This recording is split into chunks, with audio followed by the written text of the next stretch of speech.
Bapak Ibu, saya mohon untuk namanya yang belum sesuai format bisa diganti terlebih dahulu. Nama perusahaan, kemudian nama personil. Kemudian untuk backgroundnya bisa disesuaikan dengan yang sudah kita kirim di kolom chat.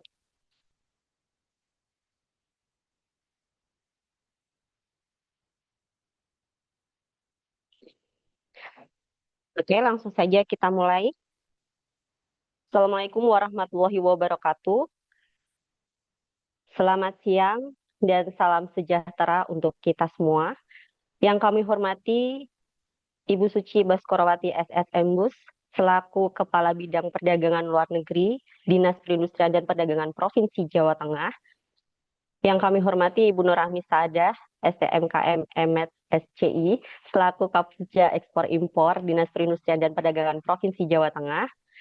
Yang kami hormati narasumber dari tim IPSKA Jawa Tengah, serta Bapak Ibu peserta Zoom Warta Suka yang kami banggakan. Puji syukur marilah kita panjatkan kehadiran Allah Subhanahu wa taala, Tuhan yang Maha Esa, karena atas limpahan rahmat dan karunia-Nya kita dapat hadir secara virtual dalam kegiatan Zoom Warta Suka webinar pemanfaatan surat keterangan asal SKA pada siang hari ini dalam keadaan sehat walafiat. Perkenankan, saya Pardiana Wijayanti selaku pembawa acara yang akan memandu jalannya webinar siang ini hingga selesai. Adapun susunan acara pada siang hari ini adalah sebagai berikut: 1. Pembukaan, 2. Foto bersama, 3. Sosialisasi Kersen Hacker oleh Kepala Bidang Perdagangan Luar Negeri, 4. Penyampaian materi pemanfaatan SKA Form AI, kemudian kelima sesi tanya jawab dan diskusi, yang keenam penutup. Izinkan saya untuk berpantun terlebih dahulu ya Bapak Ibu. Saya minta cakepnya. Kapal berlayar membawa peti, Cakep. ombak Cakep. tenang menuju tujuan. Form AI menjadi fasilitas berarti Cakep, membuka cakep. peluang ekspor dan perdagangan. Cakep. Cuakep. Cuakep sangat. Oke, sebelum webinar ini dimulai, kami mohon kesediaan seluruh peserta untuk menyalakan kamera guna pelaksanaan foto bersama. Oke, akan kita foto dalam hitungan. Sudah siap semua? Oke, kita ambil 3 kali ya Bapak Ibu. 1, 2, 3. Lagi. 1, 2, 3. Ya, sekali lagi. 1, 2, 3. Oke. Ya, terima kasih. Mengawali rangkaian acara, marilah kita simak bersama sosialisasi Kersen Hacker yang akan disampaikan oleh Ibu Suci Baskorawati SSM selaku Kepala Bidang Perdagangan Luar Negeri Dinas Perindustrian dan Perdagangan Provinsi Jawa Tengah. Kepada Ibu Suci Baskorawati kami persilakan.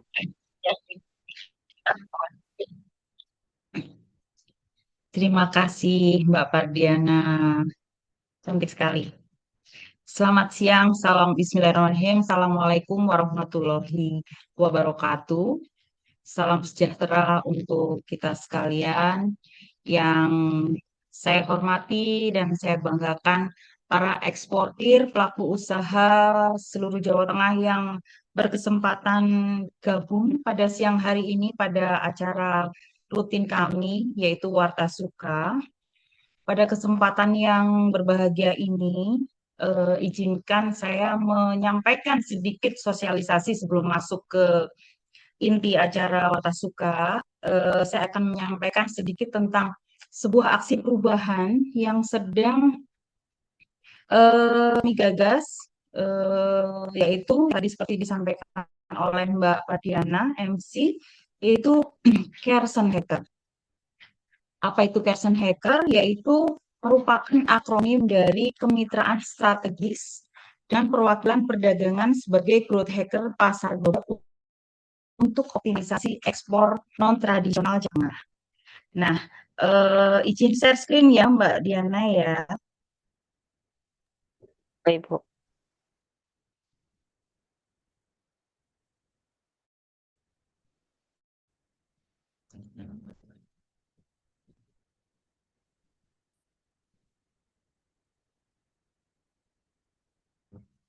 Ya, Mbak.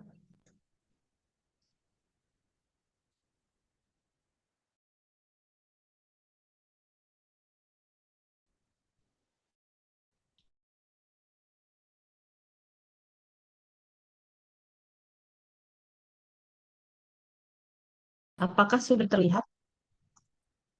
Apakah suara saya juga terdengar? Screen-nya belum terlihat, Ibu. Belum terlihat, Ibu. Apanya Mbak? Share screen-nya belum terlihat. Screen-nya kelihatan? Belum muncul.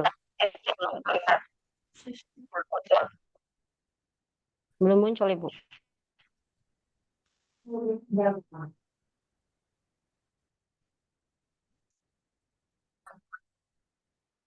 Sudah belum? Apakah sudah kelihatan screen saya?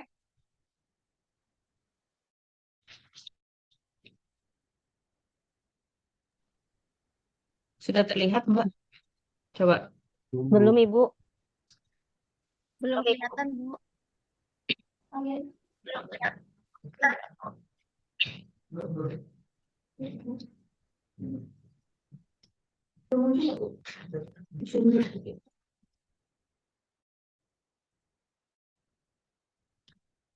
Ini sudah saya share. Sudah saya share. Apa kami bantu, Bu?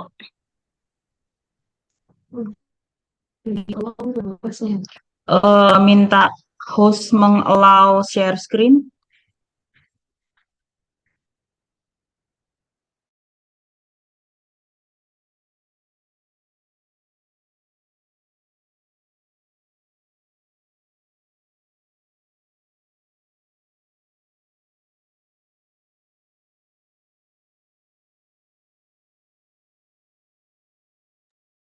Sudah dibuka, Bu, share screen-nya.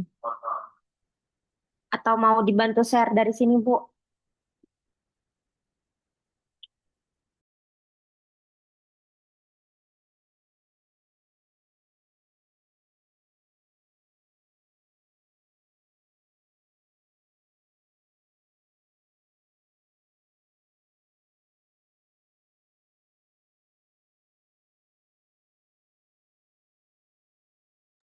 Baik, sambil menunggu Bapak Ibu untuk yang baru join, silahkan untuk mengganti namanya dulu ya dengan format nama perusahaan atau instansi, kemudian nama personilnya.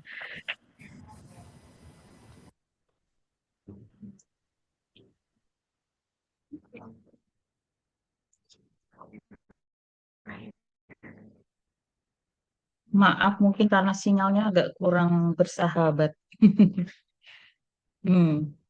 Coba saya ulangi lagi share screen ya.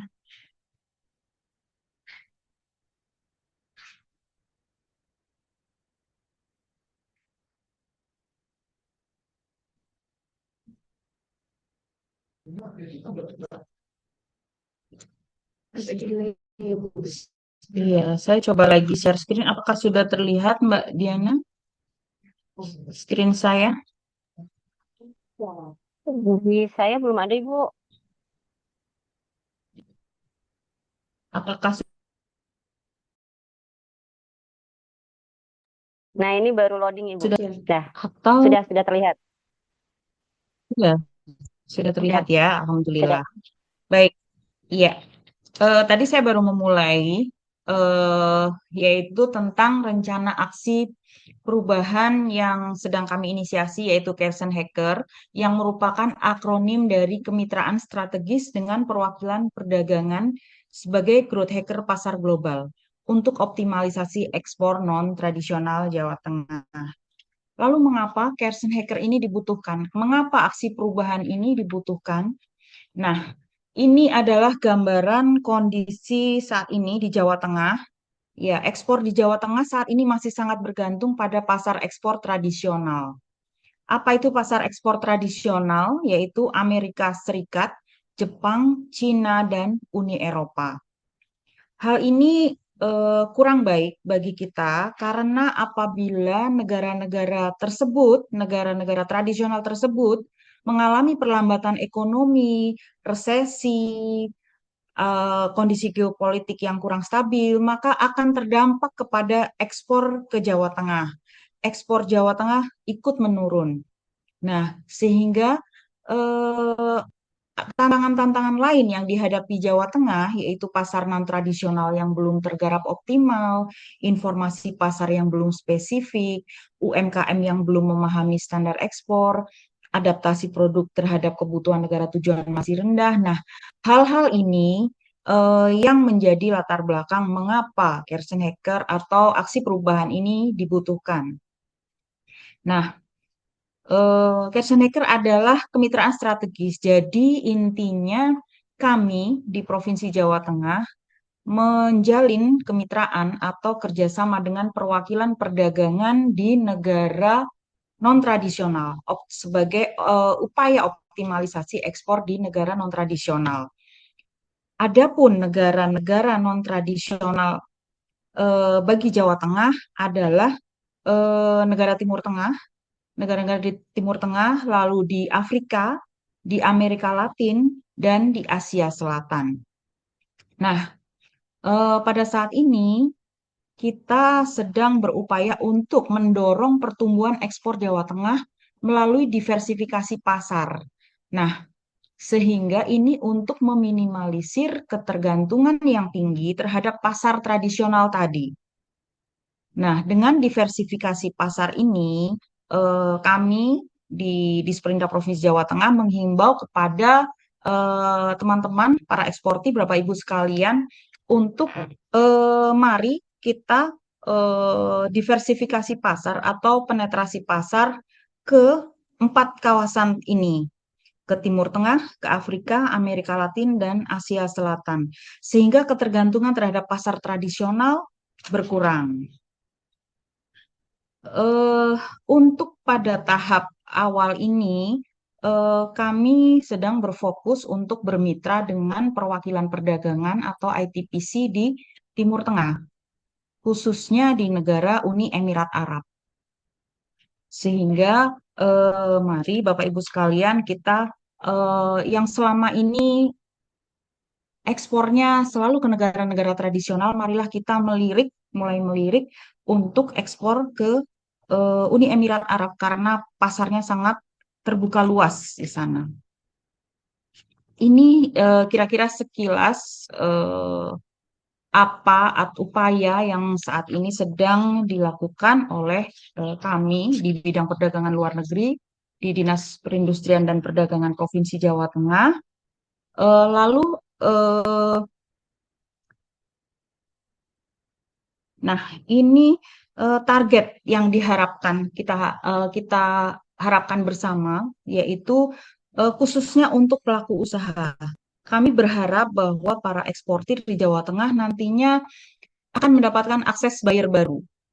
Ya, karena pasarnya non-tradisional, pasarnya baru ke negara baru, ekspornya sehingga mendapat akses buyer baru. Tentu saja dengan fasilitasi dari kami di dinas. Lalu biaya promosi lebih murah, peningkatan kapasitas ekspor ini juga akan meningkat. Ini target yang kita harapkan bersama. Lalu tadi dari sekilas yang telah saya sampaikan, pasti akan ada pertanyaan. Lalu apa yang harus dilakukan?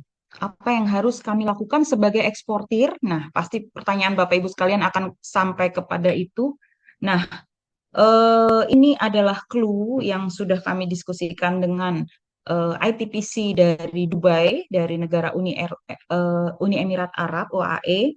Yang pertama, dalam upaya lebih menyukseskan promosi ekspor, para pelaku ekspor di Jawa Tengah mohon bergabung pada portal media promosi inaexport.go.id.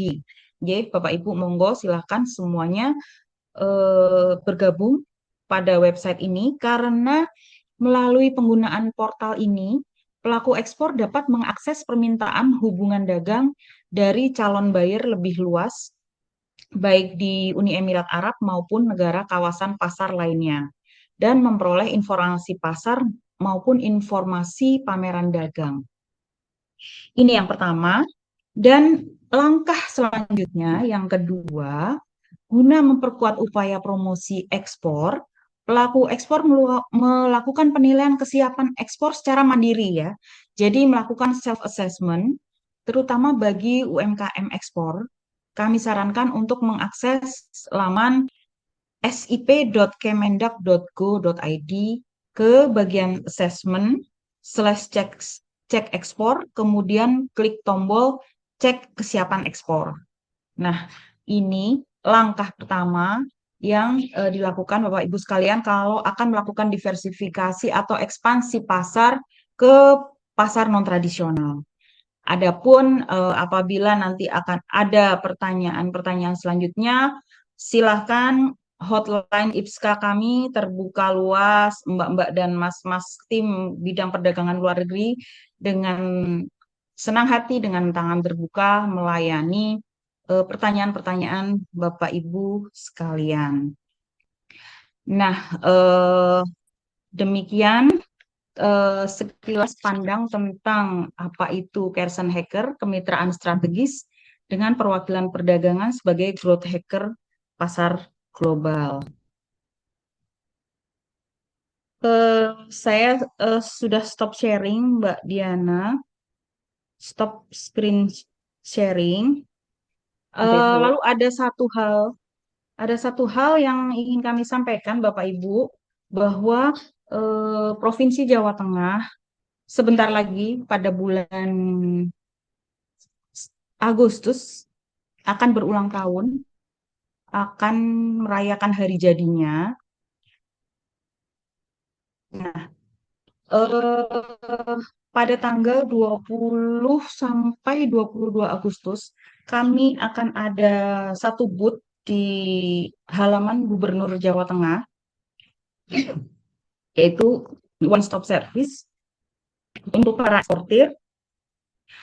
Mengundang Bapak Ibu sekalian, apabila ada hal-hal yang perlu dikonsultasikan kepada kami, silahkan kami membuka booth di halaman Gubernur Jawa Tengah pada tanggal 20 sampai 22 Agustus.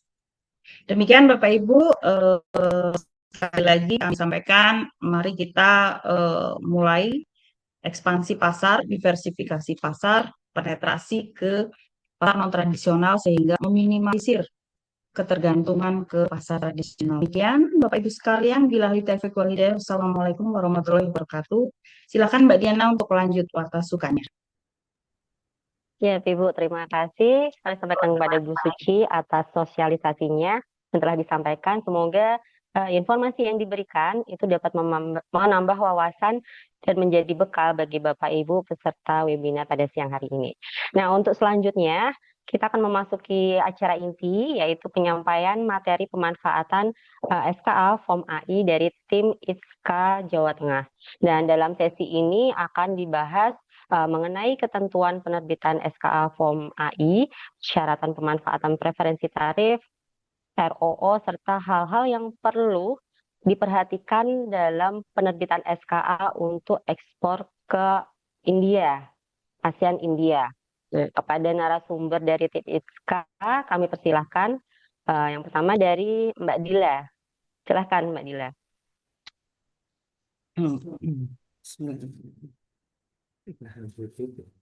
Terima kasih Mbak Diana.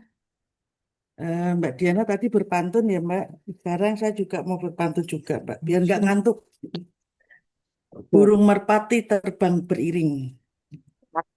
Cakep. Hinggap sebentar di pohon mangga.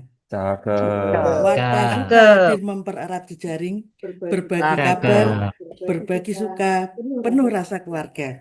Woi, cakep. Betul juga. Cakep. Terus, Assalamualaikum warahmatullahi wabarakatuh. Eh, Waalaikumsalam warahmatullahi hari ini kita belajar bersama terkait form AI. Untuk itu form AI itu adalah surat keterangan asal. Dan saya, Mas Jesse bisa di-share.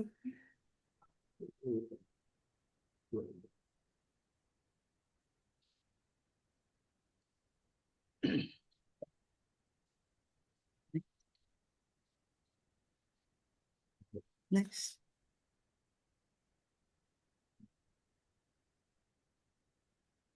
SKA Form AI adalah keterangan asal atau Certificate of Origin yang digunakan dalam rangka perjanjian barang ASEAN India. ASEAN India Free Trade Area mulai berlaku pada tanggal 1 Januari 2010 berdasarkan perjanjian negara anggota ASEAN dan India telah sepakat untuk membuka pasar di masing-masing negara dengan semakin mengurangi dan menghilangkan pajak pada 76,4% dari cakupan barang. Dasar hukum Form AI yang pertama yaitu Rule of Origin beserta Operation Certification Procedure dalam ASEAN India Free Trade Area. Dua, Peraturan Menteri Perdagangan Republik Indonesia Nomor 34 Tahun 2023 tentang perubahan keempat atas Peraturan Menteri Perdagangan Nomor 24 Tahun 2028 tentang ketentuan tata cara penerbitan surat keterangan asal untuk barang dari Indonesia.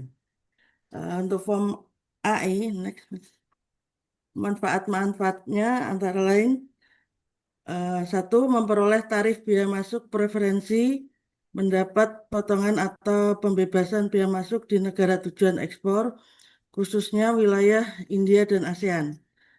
Dua, membuktikan asal barang dengan menggunakan form AI, membuktikan bahwa barang berasal dari Indonesia. Yang ketiga, meningkatkan daya saing produk ekspor Indonesia. Harga jual barang menjadi lebih murah dan bersaing di luar negeri. Yang keempat, memperlancar perdagangan internasional untuk mempermudah, mempercepat, dan mengurangi hambatan dalam proses ekspor maupun impor antar negara ASEAN India. Next. Negara anggota yang menggunakan form AI yaitu negara ASEAN antara lain Indonesia, Malaysia, Singapura, Thailand, Filipina, Vietnam, Brunei Darussalam, Kamboja, Laos, Myanmar, dan negara mitra itu sendiri India. Form AI hanya tersedia dalam tipe SKA konvensional dan harus dicetak menggunakan belangko AI yang diperoleh di IPSKA penerbit. Next. Untuk struktur form AI, untuk bagian sebelah kiri itu contoh form AI yang untuk box satunya diisi nama alamat dan nama negara eksportir. Untuk box 2 diisi nama alamat dan nama negara penerima barang atau consignee. Box 3 diisi tanggal pengiriman, nama kapal atau pesawat, dan pelabuhan bongkar muat. Untuk box 4 diisi oleh custom negara tujuan eksportir, tidak perlu mengisi. Kemudian box 5 diisi otomatis oleh sistem. Box 6 diisi tanda dan nomor pada kemasan. Bisa dikosongkan, umumnya diisi dengan nomor kontainer sebagaimana yang tertera di PIB dan dokumen transfer. Next. Box 7 diisi jumlah dan jenis kemasan. Uraian barang juga termasuk kuantitas apabila diperlukan serta nomor HS. Dan informasi mengenai nama perusahaan serta negara tempat perusahaan penerbit, invoice negara ketiga atau third country invoicing pada box 13 diberi tanda centang jika diperlukan. Blok 8 diisi kriteria penetapan asal barang, bisa dilihat di overlap notes dan sesuai dengan rule of origin. Box 9 diisi jumlah itu terdiri dari berat kotor atau pengurangannya dan nilai FOB wajib dicantumkan. Untuk box 10 diisi nomor invoice dan tanggal invoice eksportir. Apabila ada TCI yang dicantumkan invoice TCI. Dan di box 10 jika dicantumkan nilai TCI, maka yang di box 9 FOB yang dicantumkan FOB TCI. Selanjutnya untuk box 11 berisi pernyataan eksportir wajib ditandatangani dan stamp perusahaan. Box 12 berisi pengesahan oleh IPSKA terisi secara otomatis issued retroactively dan akan muncul otomatis apabila SKA diterbitkan 3 hari kerja setelah kapal berangkat. Untuk box 13 berisi pilihan penggunaan third country invoicing, exhibition, back-to-back CO, dan cumulation. Untuk cumulation akan tercentang otomatis apabila komponen B pada cost structure terisi dengan melampirkan COO AI impor sebagai barang bukti.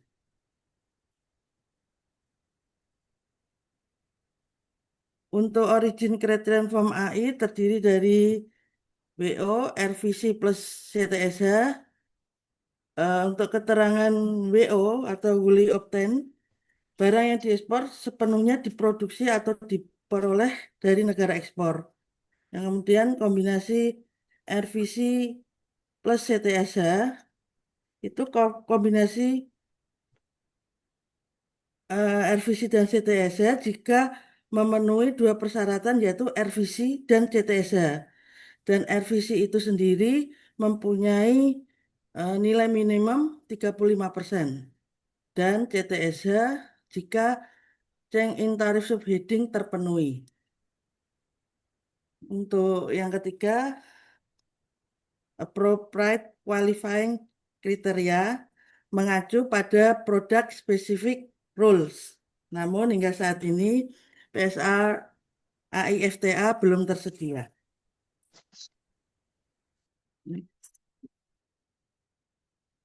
Untuk contoh penggunaan kombinasi RVC plus CTSH, contoh, perusahaan asal Indonesia memproduksi rice cooker dengan HS 8516.60 dengan bahan baku plastik asal Tiongkok dengan HS 3923, elemen pemanas asal Indonesia, komponen elektronik asal Indonesia. Hasil perhitungannya pada cost structure menunjukkan RVC 41,5%. Terus yang untuk yang memenuhi CTSH seluruh bahan non-originating perubahan dari HS 3923 menjadi produk akhir 8516.60 sudah memenuhi persyaratan untuk CTSH. Jadi untuk penulisan yang ada di box 8 diisi dengan RVC 41,5% plus CTSH. Selanjutnya Bapak Ibu, penggunaan back-to-back COO. Back-to-back Certificate of Origin atau B2B COO adalah mekanisme untuk memfasilitasi reekspor melalui negara perantara tanpa kehilangan status asal barang. Yang kedua, SKA yang diterbitkan oleh negara perantara atau intermediate country berdasarkan SKA asli dari negara asal pertama untuk tujuan ekspor ulang ke negara tujuan akhir. Barang tidak diproduksi ulang di negara perantara, hanya transit atau reekspor, tapi tetap bisa mendapat klaim tarif preferensi. Yang ketiga, yaitu syaratnya harus ada sertifikat of origin pertama dari negara asal, barang tidak berubah atau tidak boleh ada proses produksi baru. Hanya boleh bongkar muat, penyimpanan, repackaging terbatas. Tidak dijual bebas di negara transit, harus sesuai prinsip pengiriman langsung meskipun transit. Next. Kemudian penggunaan exhibition COO. Itu barang yang dijual melalui pameran tetap dapat memperoleh fasilitas preferensi tarif berdasarkan perjanjian perdagangan asalkan memenuhi persyaratan yang ditentukan dalam perjanjian tersebut. Exhibition adalah kondisi di mana barang diekspor dari negara asal untuk dipamerkan pada suatu pameran resmi di negara lain. Yang kedua, yaitu setelah pameran berlangsung, barang tersebut dijual kepada importir di negara peserta FTA. Yang ketiga, barang tidak digunakan atau diproses selain untuk keperluan pameran. Barang tetap berada di bawah pengawasan otoritas kepabeanan selama berada di lokasi pameran. Dalam pembuatan COO,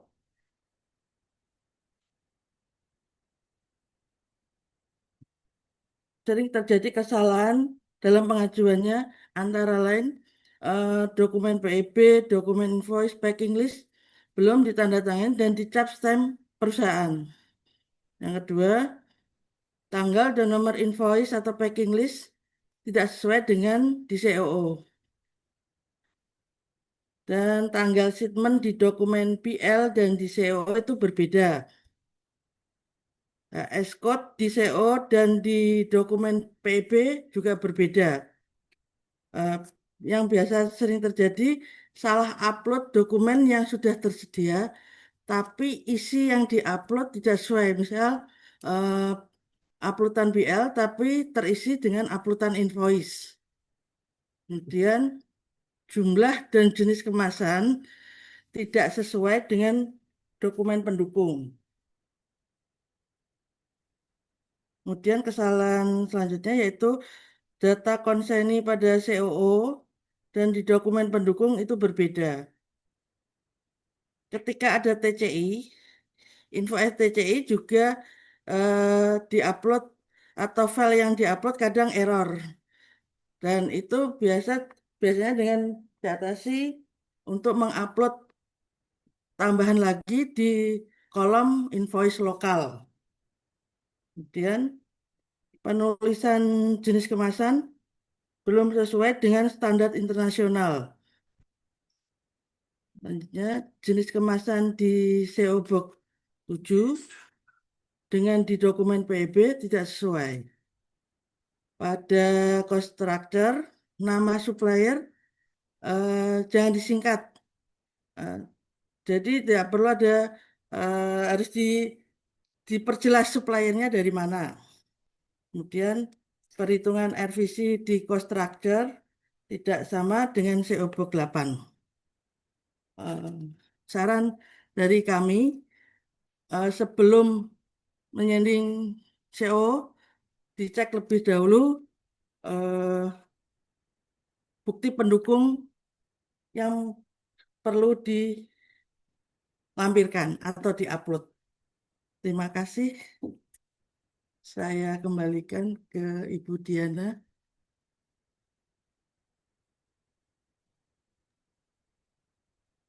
Ya, terima kasih Mbak Dila untuk materinya tentang SKA Form AI. Nah, untuk selanjutnya sebelum ke simulasi akan ada sedikit arahan pengantar dari Ibu Rahmi.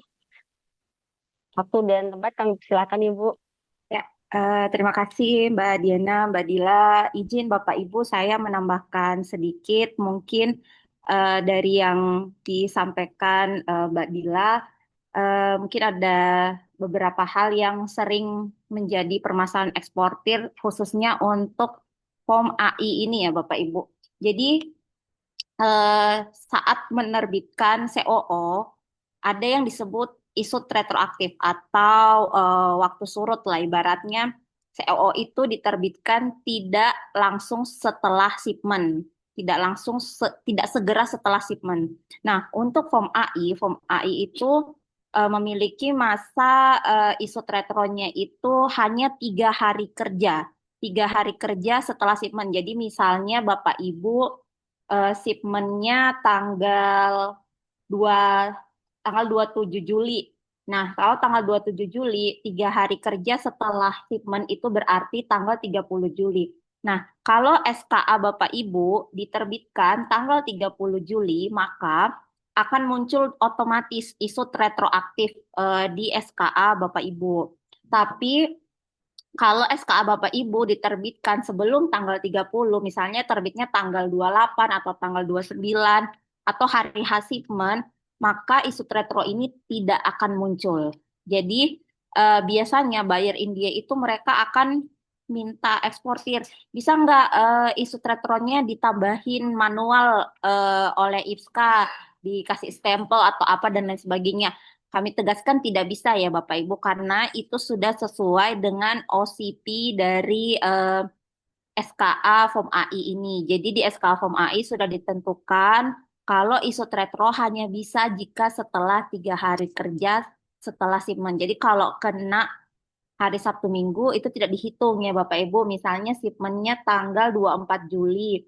Nah, tanggal 25 dan 26 Juli itu tidak dihitung. Berarti hari pertama tanggal 27, hari kedua 28, dan hari ketiga 29. Seperti itu ya Bapak Ibu. Lalu yang kedua, SKA Form AI ini karena dia tipenya konvensional, artinya setelah di-approve oleh IPSKA dan setelah Bapak Ibu mendapat belangko Form AI dari IPSKA, Bapak Ibu akan cetak tuh. Nah, setelah dicetak, eksportir wajib tanda tangan dan stamp. Nah, satu hal yang sering terjadi adalah saat form konvensional ini agar statusnya di sistem berubah jadi diterbitkan, Bapak Ibu harus mengupload form AI. Nah, umumnya eksportir yang diupload adalah form AI yang belum ditanda tangan atau stamp oleh eksportir. Jadi yang sudah di-approve IPSKA itu cuma di-save PDF terus itu di-upload. Nah, itu tidak boleh Bapak Ibu.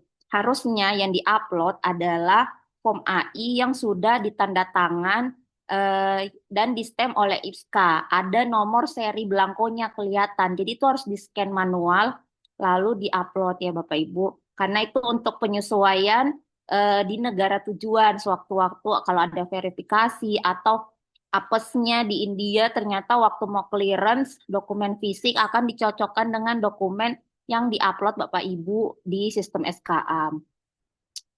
Mungkin itu dua hal yang kami tambahkan sama mungkin menyambung apa yang tadi Ibu Suci sampaikan terkait HUT Jateng tanggal 20 sampai 22 Agustus. Jadi kami rencananya akan IPSKA Jateng akan buka stand di kantor Gubernur Jawa Tengah. Di sana kami pada tanggal 20 dan 21 Agustus kami akan melayani penerbitan SKA fast track ya Bapak Ibu. Jadi khusus yang datang ke booth akan kami layani fast track.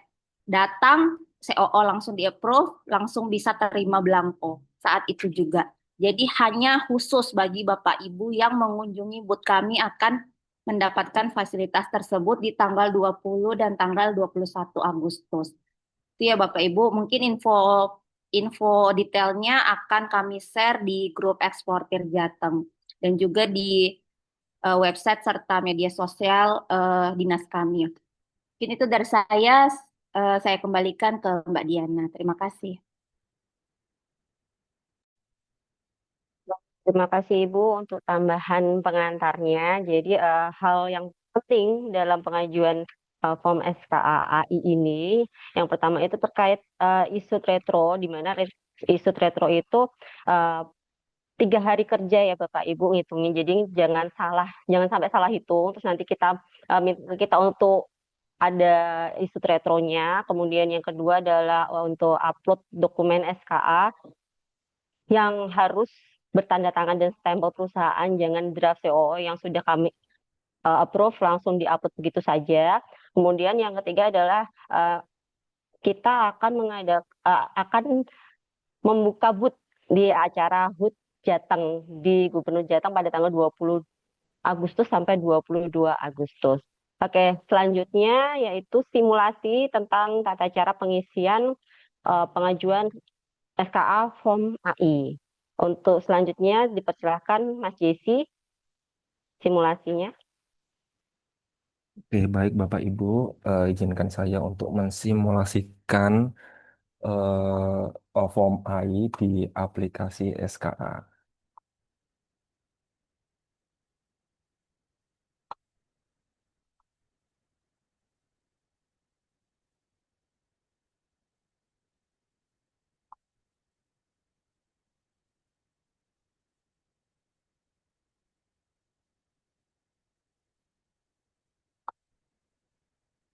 Oke, baik Bapak Ibu, kita sudah masuk di aplikasi SKA.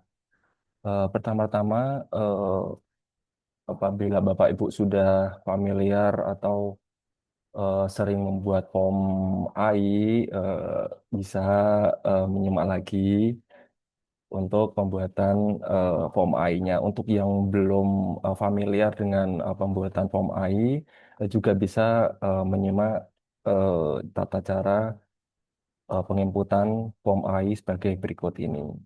Pertama-tama, eh, masuk dulu, kita klik surat keterangan asal, kemudian pengisian form SKA. Kemudian di sini ada buat baru, terus pilih negara. Negaranya kan form A itu ke India, jadi pilih India. Kemudian klik ke surat keterangan asal konvensional karena form A masih menggunakan form konvensional blanko. Jadi apabila sudah terbit SKA-nya bisa mengambil blanko di IPSKA terdekat. Kemudian menggunakan form AI.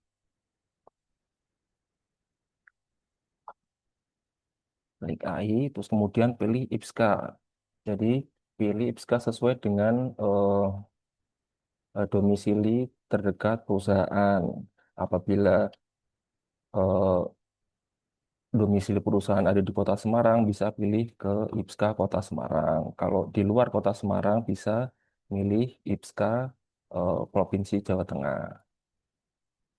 Kemudian langsung selanjutnya, klik selanjutnya.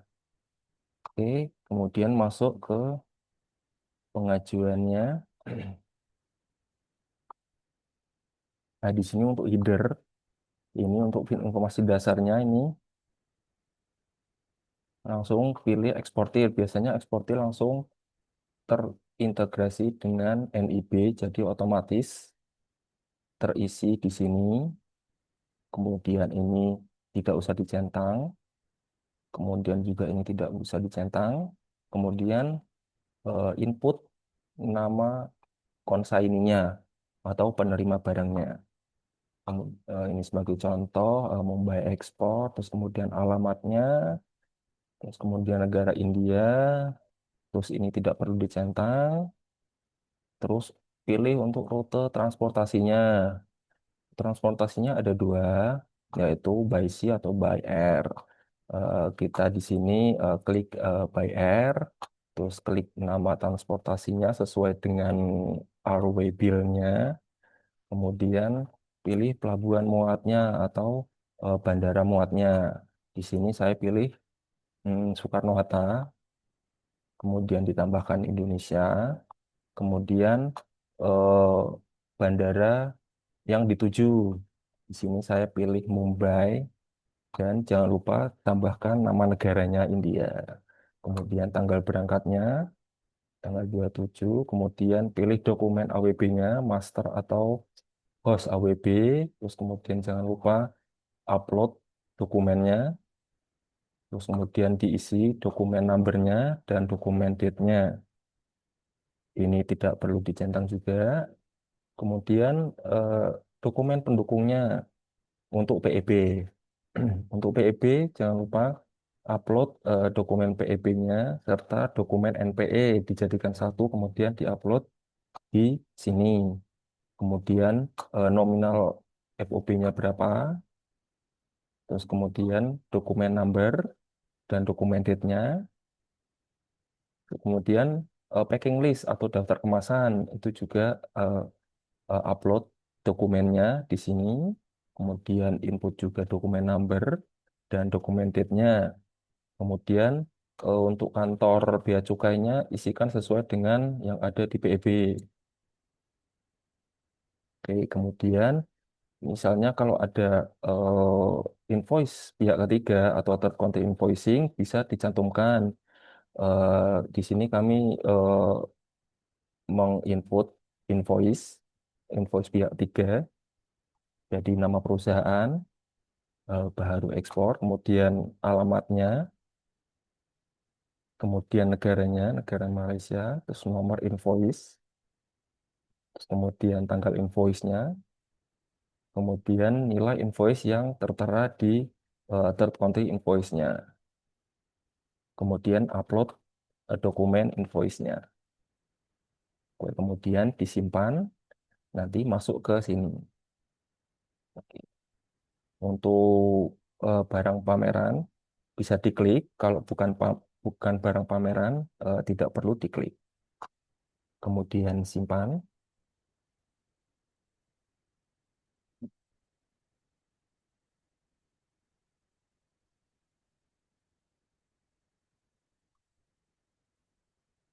Terus diklik ya.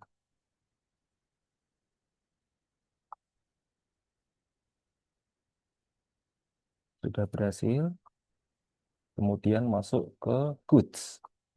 Nah, untuk goods itu kita masukkan dulu nomor invoice lokalnya berapa, kemudian tanggal invoice lokalnya, kemudian upload file invoice lokalnya di sini, kemudian input nilai FOB yang tertera di invoice lokalnya. Kemudian simpan, nanti masuk tertera di sini. Ini masuk. Selanjutnya masuk ke goods atau daftar barang. Oke.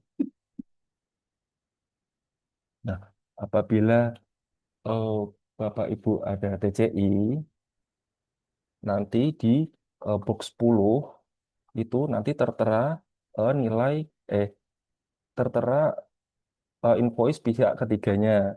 Tapi apabila Bapak Ibu menghendaki untuk invoice lokalnya eh, tercantum pada box 10, jadi bisa klik cetak invoice pada goods.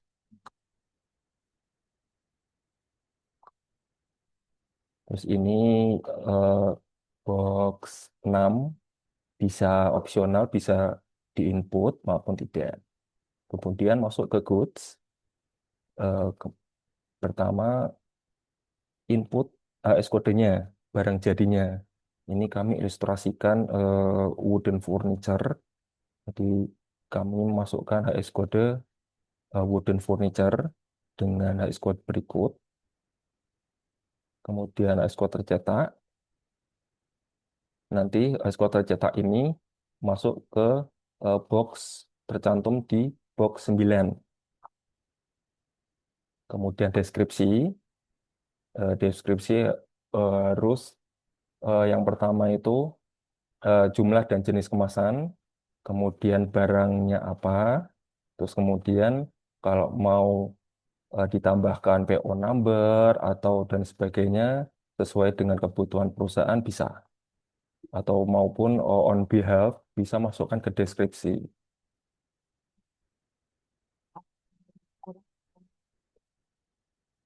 Oh iya. Untuk wooden furniture bisa ditambahkan dalam kurung eh, table atau juga bisa chair. Kemudian kuantitas bisa sesuaikan dengan di invoice. Ini kami ilustrasikan 10. Kemudian satuannya PK atau package. Terus kemudian berat kotor sesuaikan dengan packing list juga dan berat bersih.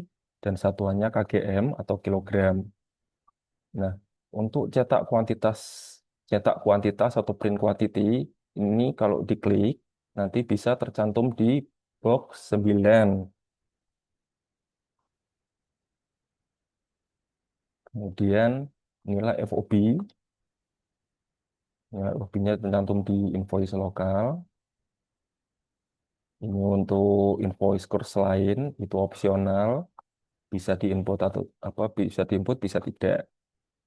Kemudian masuk ke struktur biaya. Nah, untuk struktur biaya, ini ada komponen A, B, C, D, dan E, dan F. Jadi yang pertama, karena kami ingin memunculkan origin kriteria RVC plus CTH, maka untuk kolom A, kami isi dengan ini, cat polimer, kita inputkan dulu AS kodenya, kemudian nanti deskripsinya ditulis, barangnya apa, cat polimer, terus kemudian nama negaranya dari mana, kemudian input nilai USD-nya, kemudian form B tidak ada, terus kolom C, input karena AS kodenya, kayu jati, terus kemudian deskripsinya, kayu jati, terus nama suppliernya, dari perusahaan apa kami contohkan dari Perhutani, kemudian nilai FOB-nya sebesar segini, kemudian biaya produksinya sebesar $50, kemudian profit, dan profitnya juga sebesar $30, dan eh, biaya transportasi pre-on board-nya sekitar nilai $20. Nah, total ada 510, 100%. Jadi, eh, di rekomendasi sesuai dengan yang kita isikan di struktur biaya akan muncul seperti ini, RVC dan CTSH. Kemudian, pada kriteria barang ditulis RVC CTSH. Kemudian, isikan RVC sesuai dengan rekomendasi kriteria barang. Kemudian, kalau ada akumulasi, form B harus terisi dan juga harus ada COO import dari form AI. Kemudian simpan, oke, simpan. Nah, untuk cetak FOB, karena form AI itu wajib muncul di box 9, maka eh, dipilih print FOB in USD. Oke, kemudian tekan di invoice, gak diisi, otomatis. Kemudian simpan barang atau save goods.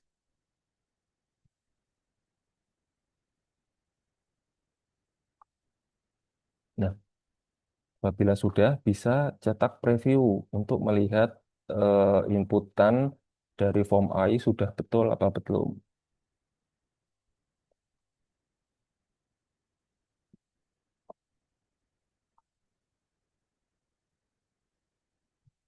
Nah, berikut draft COO form AI yang sudah diinput tadi dengan apa eksportir daftar di sini, kemudian si consignee yang sudah diinput tadi, kemudian shipment date, terus kemudian nama pesawatnya, terus tujuan bandaranya,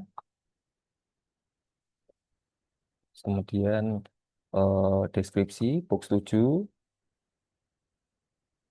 dan AS code nanti sudah tertera di sini. Kemudian ini untuk third party invoice biasanya ada di bawah deskripsi di sini.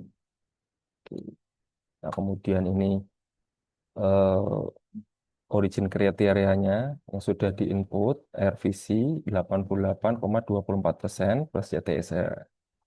Kemudian box 9 ada gross weight yang sudah diinput, gross weight, net weight, dan juga nilai FOB yang nilai FOB ini biasanya yang kalau ada third party invoice yang tercantum adalah nilai FOB dari third party invoice-nya. Nah, di sini juga box 10 ada ada nomor invoice lokal dan juga eh, invoice dari third party invoice itu sendiri. Oke, kemudian langsung lanjutkan, kemudian eh, bisa mengajukan pengajuan ke IPSKA terdekat untuk diperiksa COO-nya. Oke, eh, jadi itu simulasi penginputan eh, COO form AI yang sudah kami jelaskan. Semoga Bapak Ibu paham, lebih paham lagi, dan juga bisa menginput eh, COO form AI dengan baik dan benar. Eh, saya kembalikan ke MC. Oke, terima kasih Mas Jesse untuk simulasinya untuk pengajuan eh, SKA Form AI. Ya, Bapak Ibu yang kami hormati, kini kita saatnya untuk sesi tanya jawab. Nah, bisa tanya jawab mengenai materi tadi yang sudah dijelaskan oleh Mbak Dila atau mungkin sosialisasi yang sudah disampaikan sama Bu Suci atau juga terkait simulasi yang disampaikan oleh Mas Jesse. Kami persilakan untuk Bapak Ibu mengajukan pertanyaan dapat menggunakan fitur raise hand atau juga menulis pertanyaan melalui kolom chat Zoom. Ya, kami memberikan kesempatan kepada beberapa peserta secara bergantian ya Bapak Ibu. Coba kita cek untuk chat yang sudah masuk.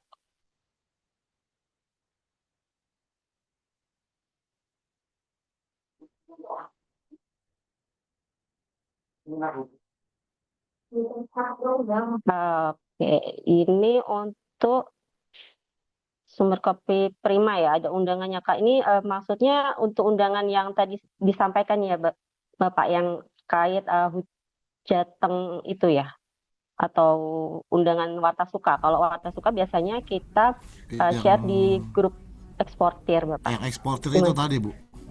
Tadi ada yang nanya juga, saya share aja. Oh, gitu. Yang mengenai Warta Suka ya berarti Pak. Bukan Bu yang grup eksportir ya, eksportir Jateng ya. Oh, grup Bukan eksportir Warta Jatengnya Suka, ya. beda Bu, beda beda. Iya, iya, oke. Ya, itu ada grupnya sendiri Bapak, ya yang Bapak share itu. Bapak Ibu yang belum join ke grup eksportir Jateng, boleh sekalian untuk join. Jadi info-info apa aja kita share di situ, mulai dari eh, info tentang kegiatan Warta Suka, kemudian tentang info-info dari Kemendak, kemudian terkait kendala-kendala yang biasanya terjadi, itu biasanya kita share di grup eksportir Jateng ya Bapak Ibu. Oke, untuk pertanyaan apakah ada Bapak Ibu yang lain? Monggo dipersilahkan.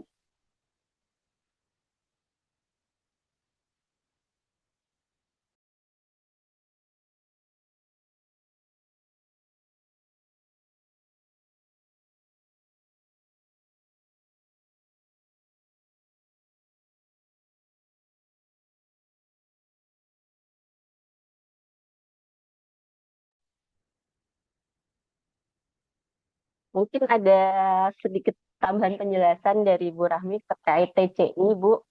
karena ini kan yang join kebanyakan telat-telat ya Bapak Ibu. Jadi agak kurang mendengar tentang kaitannya TCI atau isu retro ataupun juga yang biasanya terjadi lah Ibu, yang eksportir sering melakukan kesalahan atau dipertanyakan.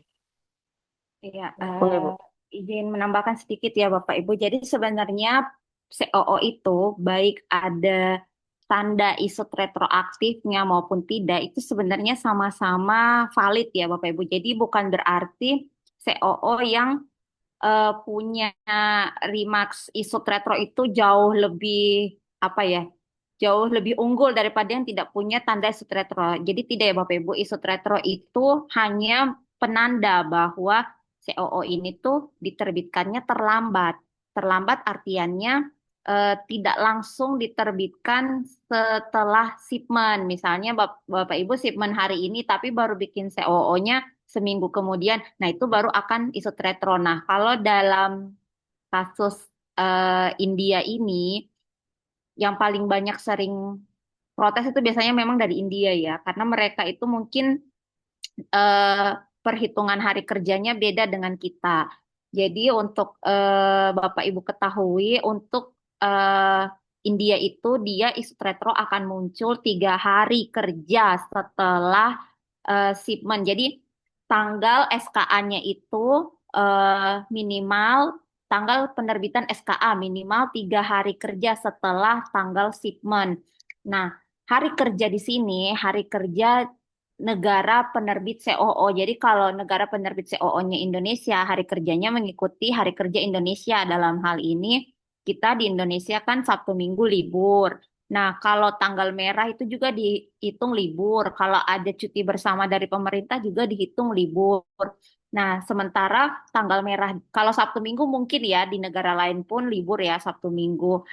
Tapi tanggal merah di kita maupun cuti bersama di kita itu belum tentu sama dengan negara lain. Jadi mungkin ada beberapa negara yang bingung. Ini kan sudah lebih 3 hari, kenapa tidak muncul isu retronya? Diselidikin ternyata pas di negara kita itu ada tanggal merahnya atau pas ada cuti bersamanya. Jadi untuk Bapak Ibu yang memang ingin isu retronya muncul, jadi dihitung dulu ya Bapak Ibu, kapan saya harus mengajukan SKA, kapan supaya isu retronya muncul. Jadi jangan kalau mau muncul isu retro, jangan terlalu buru-buru mengajukan SKA seperti itu.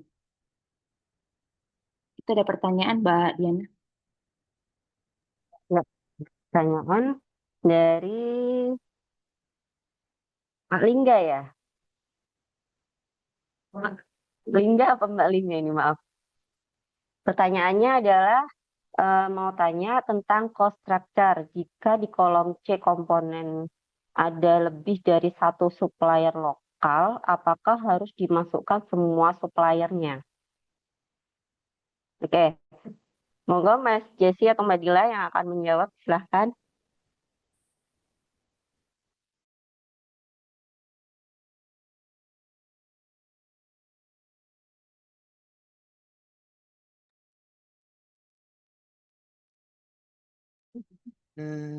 Terima kasih Mbak Diana. Saya akan menjawab pertanyaan yang apakah cost structure jika di kolom C komponen lebih dari satu supplier lokal, apakah harus dimasukkan semua suppliernya?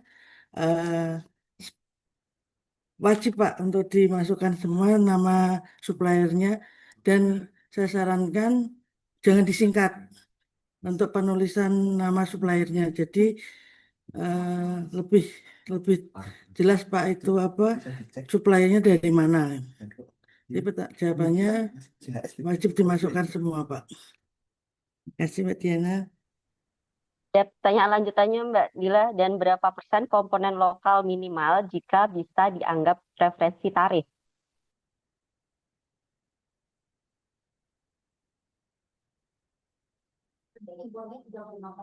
Ya. Ini untuk untuk tarif preferensi yang khusus di origin tentu memang komponen impor itu kan minimal 35%. Semakin banyak lokal, maka semakin baik. Impor maksimal 35%. Untuk Halo Mbak, Bu, ya, sorry, maaf. Nggih. itu hanya untuk di kolom C atau di kolom yang Ini lain nih? saya untuk menjawab dari CV Inti Alam, ya. Iya. Nah, untuk Pak Lingga SKP, Maunya berarti Ya, halo Bu, saya Bu. ya, kita berapa persen komponen lokal minimal jika bisa dianggap preferensial tarif? Iya, iya itu tadi Pak, itu minimal 35%, Pak. Hmm, itu Iya. 35% hanya untuk kolom C atau dan kolom A dan B untuk impor ya? iya. Gimana Pak? Yang saya Pak? Gimana Untuk Pak? kolom Lebih A dan B itu kan untuk yang komponennya dilakukan dengan impor ya, maksudnya untuk komponen barang yang diimpor nanti kan masuknya kolom A dengan kolom A kolom B ya ya. Pak, yang di kolom A Mm-mm. Pak. Yang Nah ini 35% kolom A. jadi yang kolom A, kalau kolom B Bu Kalau itu jika negara anggota. Iya, negara member kan ya. iya, iya Pak. Heeh. Nah, yang maksud saya jika kita COO-nya ini bisa tetap dianggap preferential tarif Yang saya Pak itu kurang jelas, nggih. Gimana Pak? Bisa maksud diulang saya lagi? jika COO-nya ini tetap bisa dianggap preferential tarif, minimal itu kita komponen lokalnya tuh berapa persen Bu gitu. Untuk Jadi kalau kita apakah jika terlalu banyak komponen yang diimpor dari luar, apakah masih bisa teranggap preferential tarif atau enggak gitu? Batasnya sampai mana gitu? 30. Nah, iya, impor itu yang diisi di struktur biaya yang di komponen A itu maksimal 35%, Pak. Yang A 35% ya, Ya, maksimal ya. Kalau ya. yang misal Bu, kalau A 35% terus ada kolom B juga impor Oh, 15% gitu. Itu berarti apakah itu diakumulasi? Bapak, berarti kan Bapak accumulation ya Pak itu berarti Pak. Oh, Untuk akumulasi ya. ya, itu harus harus upload juga CO impor AI-nya Pak. Iya, Nah, iya. kalau B terisi. Oke. Oh, Kalau berarti memang nggak ada eh, CO impornya untuk komponen B, hmm, kosongin aja Pak. Langsung A dan C. berarti Bu, semisal masih di bawah 35% masih hitungannya masih preferential tarif ya Iya, impornya. Selagi impornya di bawah 35% ya. Ya, minim, Pak, Mbak, bentar, Mbak. Paling nggak izin ya. menambahkan ya, Pak. Ya, Jadi yang minimal itu bukan komponen lokal yang dihitung. Kalau di preferensi itu yang dihitung adalah hmm, komponen impor ya, Pak. impornya Jadi ya. karena Oke. cost structure itu kan tidak hanya komponen lokal. Di cost structure itu ada komponen impor, ada komponen negara mitra, komponen lokal, biaya langsung produksi, apalagi profit, biaya tracking, sudah ya, itu aja ya. Nah, hanya itu Pak. Jadi Hmm. semua komponen itu jumlahnya total 100%. Nah, untuk mengetahui Hmm. preferensi bisa apa tidak, yang dilihat adalah tabel A. Nah, tabel A ini berapa persen? Kalau tabel A lebih dari 35%, artinya tidak bisa pakai form AI. Nah, persentase itu juga tidak satu-satunya menjadi parameter. Walau, misal, ternyata tabel A itu persentasenya cuma 20%. Secara persen dia memenuhi, tapi secara kode HS tidak ada perubahan dengan produk atau sama kode HS-nya dengan produk. Nah, itu artinya dia tidak memenuhi dengan Biasanya kan 5 hari ya Pak. perubahan tarifnya atau tidak memenuhi CTSH. Artinya juga dia tidak bisa memakai. Jadi intinya tabel A itu harus memenuhi secara persentase maupun perubahan HS code-nya. Seperti itu, Pak. Oh, oke oke. Jelas Bu, makasih.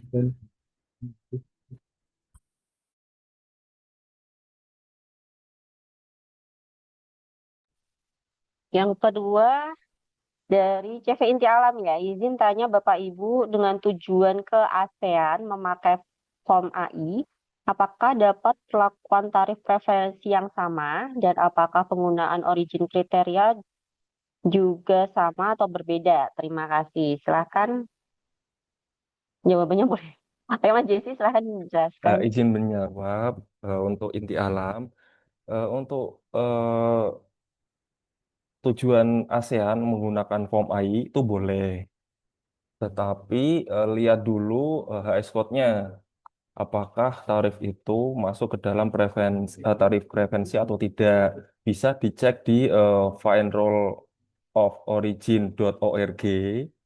Itu bisa dicek eh, menggunakan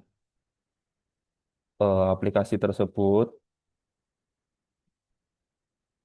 dan dimasukkan HS code-nya apa. Jadi nanti terlihat barang tersebut bisa mendapatkan tarif preferensi atau tidak.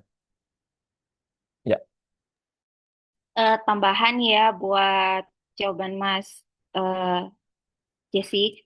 Jadi untuk misalnya kayak ASEAN ya, dari CV Inti Alam ya, misalnya kayak ASEAN. Nah, ASEAN ini tuh sebenarnya sangat banyak pilihan SKA ataupun DAB yang bisa digunakan untuk ekspor ke ASEAN. Nah, cara memilihnya bagaimana? Tadi tuh Mbak Mas Jesse sudah memberitahu ada satu website yang Bapak Ibu bisa melihat mana nih COO atau SKA yang paling menguntungkan untuk saya pakai tuh. Nah, karena di website mungkin nanti bisa di-share di chat ya, alamat websitenya di Find Rules of Origin.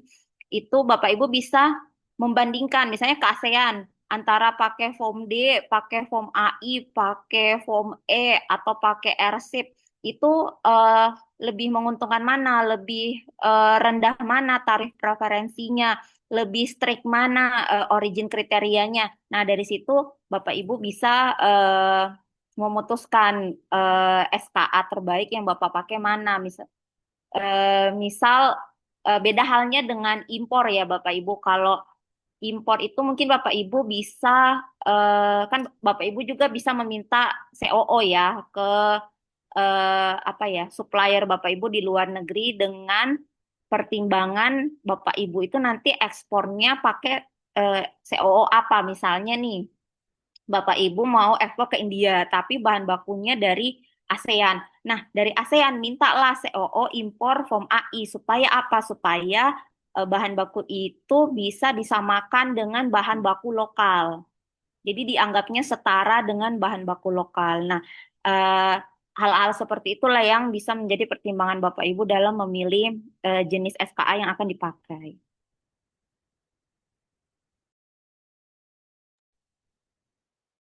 Di CV Inti Alam sudah terjawab atau ada pertanyaan tambahan lagi?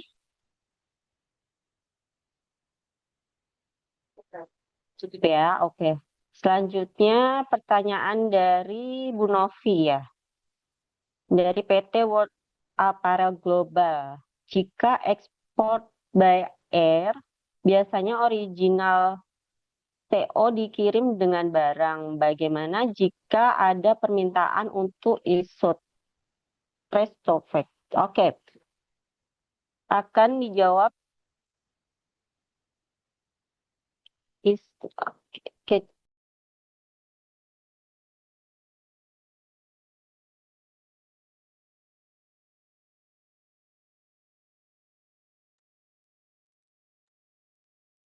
Oke, silakan Mas Jessi atau Mbak Dila yang akan jawab.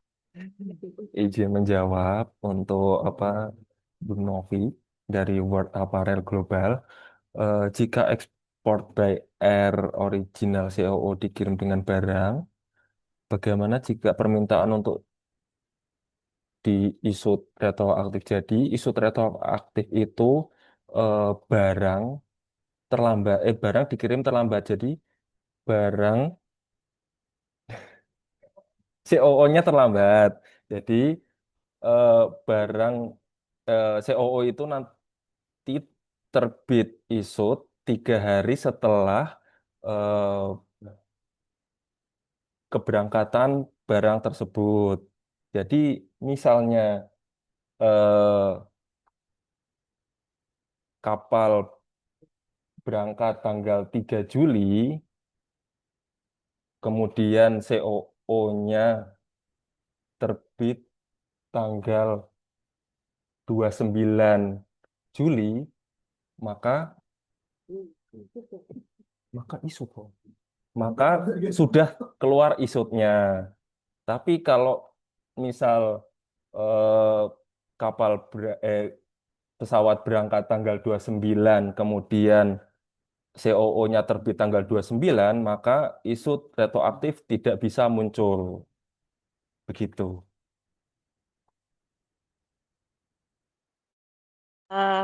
Izin menambahkan ya Bapak Ibu, jadi isut retro itu artinya si COO ini terbitnya terlambat.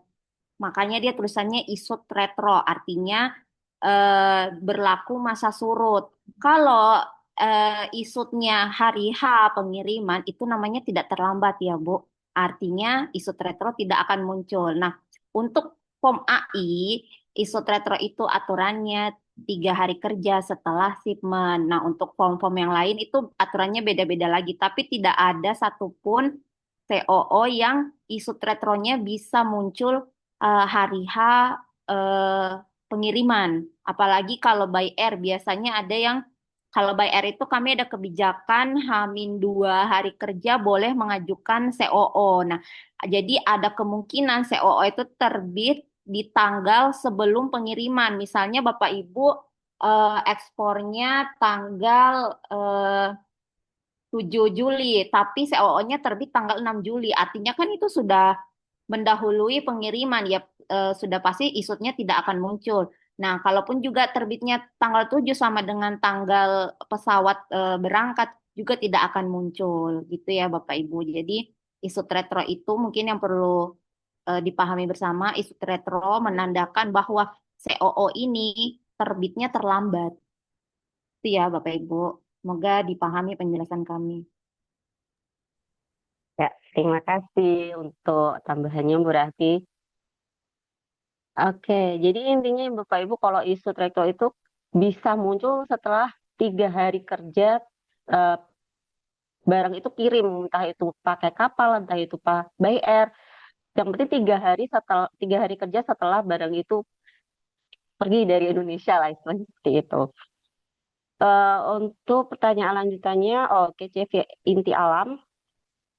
Izin tanya lagi Bapak Ibu, tadi disebutkan pada kolom TCI dan pengisiannya, apakah boleh saya isi dengan nama perusahaan di negara yang sama?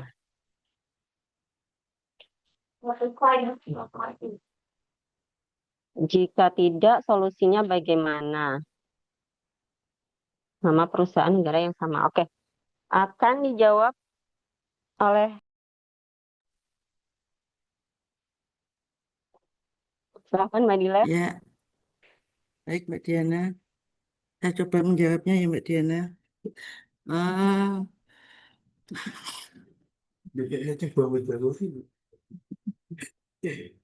ini ada pertanyaan, kolom TCI dan pengisiannya, apakah boleh saya isi dengan nama perusahaan dengan negara yang sama?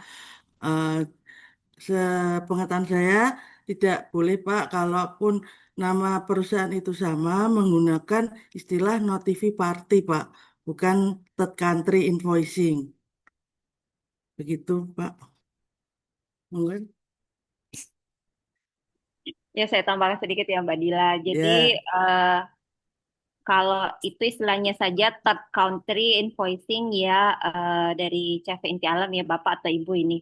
Jadi kalau third country invoicing mungkin sudah eh, paham ya dari istilahnya saja sudah terlihat bahwa ini adalah invoice yang diterbitkan dari negara ketiga ya Bapak Ibu.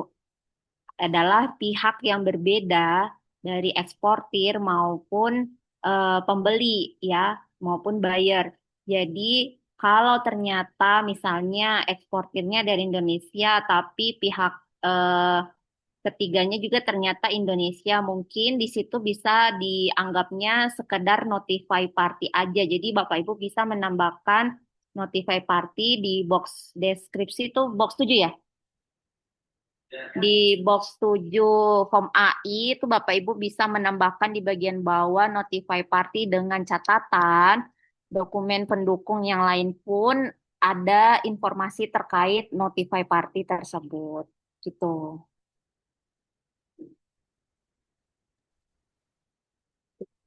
Itu ya dari CV Inti Alam. Sudah jelas nggih Bapak atau Ibu ini dari CV Inti Alam? Ada pertanyaan lagi? Monggo yang mau mengutarakan langsung tanpa di chat boleh boleh sekali.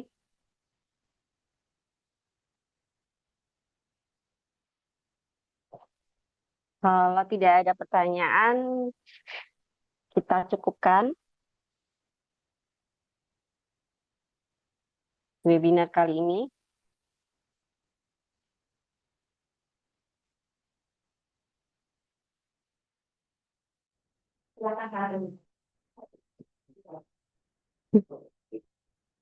Oke, kalau tidak ada pertanyaan lagi, eh, kita tutupkan.